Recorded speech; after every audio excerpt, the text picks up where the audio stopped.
Hello दोस्तों, स्वागत है आपका अपने यूट्यूब चैनल गायत्री मेडिकल में, जहां आप पाते हैं दवाइयों की संपूर्ण जानकारी। आज के इस वीडियो में हम बात करेंगे डेक्सोरेंज सिरप के बारे में।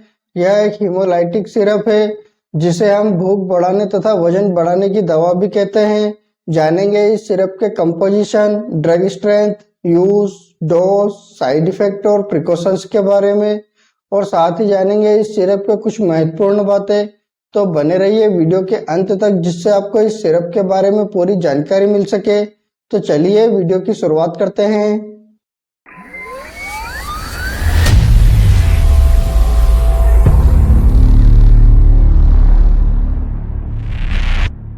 डेक्सोरेंज सिरप की बात करते हैं तो यह हीमोलाइटिक सिरप है जिसे फ्रैंको इंडिया फार्मास्यूटिकल द्वारा बनाया जाता है। इस सिरप के कंपोजिशन की बात करते हैं तो यह 4 कंपोजिशन की एक दवा है, जिसमें ferric ammonium citrate 160 mg, cyanocobalamin 7.5 mcg, folic acid 0.2 mg, alcohol 0.87 ml की स्ट्रेंथ में मिलाया जाता है, और यह स्ट्रेंथ प्रति 15 ml की होती है। यानी जब हम 15 ml की सिरप पीते हैं तो इतनी मात्रा में दवाई हमारे शरीर में जाती है। डेक्सोरेंज कैप्सूल और सिरप के कंपैरिजन की बात करते हैं तो दोनों के कंपोजिशन सेम होते हैं, लेकिन कैप्सूल में अल्कोहल नहीं होता है, क्योंकि सिरप को अल्कोहल बेस पर बनाया जाता है, इसलिए उसमें एक्स्ट्रा अल्कोहल होता है। इसी कारण से जब डेक्सोरेंज सिरप को लेते हैं तो भूख बहुत ज्यादा लगती है। अब बात कर लेते हैं पैकेजिंग की।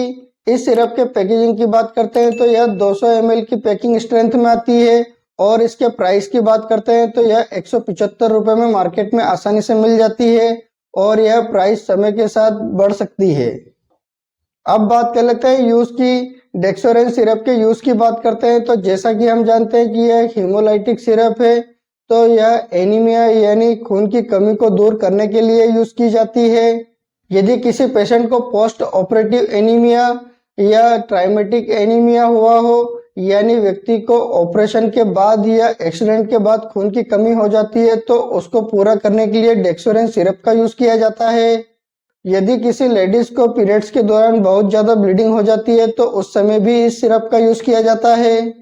यदि कोई लेडीज प्रेग्नेंट है और प्रेगनेंसी के दौरान उसको खून की कमी हो गई हो, या प्रेगनेंसी के दौरान उसको खून की कमी ना हो, इसलिए भी इस सिरप का यूज किया जाता है।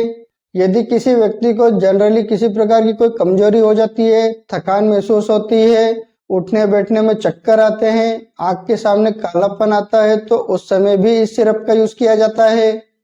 यदि किसी व्यक्ति का वजन कम हो, शरीर दुबला पतला हो, भूख नहीं लगती हो, तो उस कंडीशन में भी इस सिरप का यूज किया जाता है, और इस सिरप का बहुत अच्छा रिजल्ट मिलता है, क्योंकि इस सिरप के अंदर अल्कोहल होता है, और अल्कोहल के कारण व्यक्ति को भूख बहुत ज्यादा लगती है, शरीर का वजन बढ़ने लगता है, और शरीर में ग्लो आने लगता है।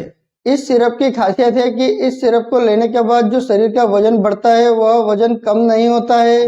यदि किसी व्यक्ति को आयरन की कमी हो जाती है या विटामिन B12 की कमी हो जाती है, तो उस समय भी इस सिरप का यूज किया जाता है। यदि किसी व्यक्ति के हाथ पैर में जलन हो रही हो और उस व्यक्ति को उसकी बॉडी गर्म फील हो रही हो, और बॉडी का टेम्परेचर नापने पर बॉडी का टेम्परेचर नॉर्मल आता है, तो उस कंडीशन में भी इस सिरप का यूज किया जाता है। यदि किसी व्यक्ति को पाइल्स की प्रॉब्लम हो, पेप्टिक अल्सर की प्रॉब्लम हो, यानी पेट में छाले हो, जिसके कारण व्यक्ति को बहुत ज्यादा ब्लीडिंग हो रही हो, तो उस कंडीशन में भी डॉक्टर द्वारा यह सिरप प्रिस्क्राइब की जाती है। इसके अलावा यदि किसी व्यक्ति को खून की कमी आ जाती है तो उसको पूरा करने के लिए इस सिरप का यूज किया जा सकता है। अब बात कर लेते हैं साइड इफेक्ट की। इस सिरप के साइड इफेक्ट की बात करते हैं तो इस सिरप के कुछ कॉमन साइड इफेक्ट हो सकते हैं, जैसे nausea, vomiting, abdominal pain, headache, constipations, black stool, gastric irritations, dark urine.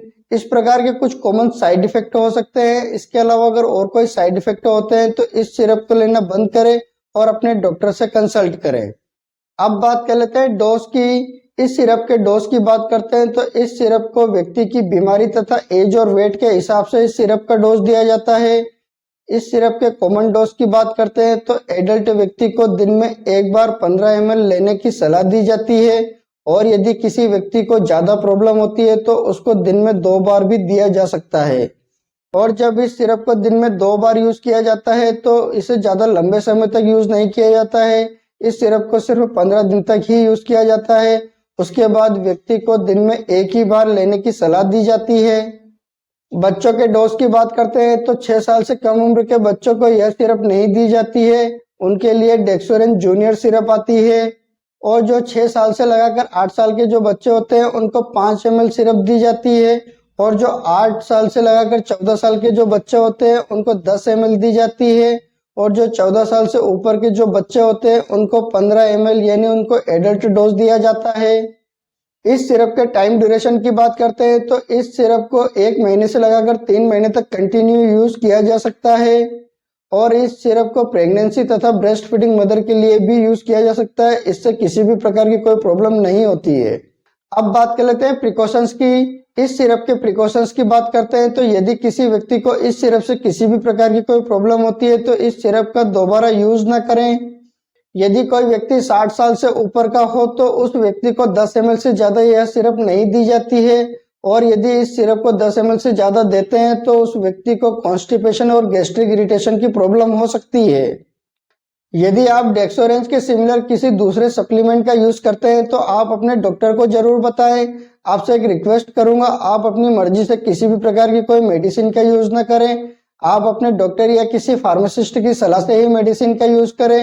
उम्मीद करता हूं कि आपको डेक्सोरेंज सिरप के बारे में पूरी जानकारी मिली होगी। अगर वीडियो अच्छा लगे तो लाइक करें, शेयर करें, सब्सक्राइब करें, जिससे और भी लोगों को जानकारी मिल सके। जय हिंद, जय भारत।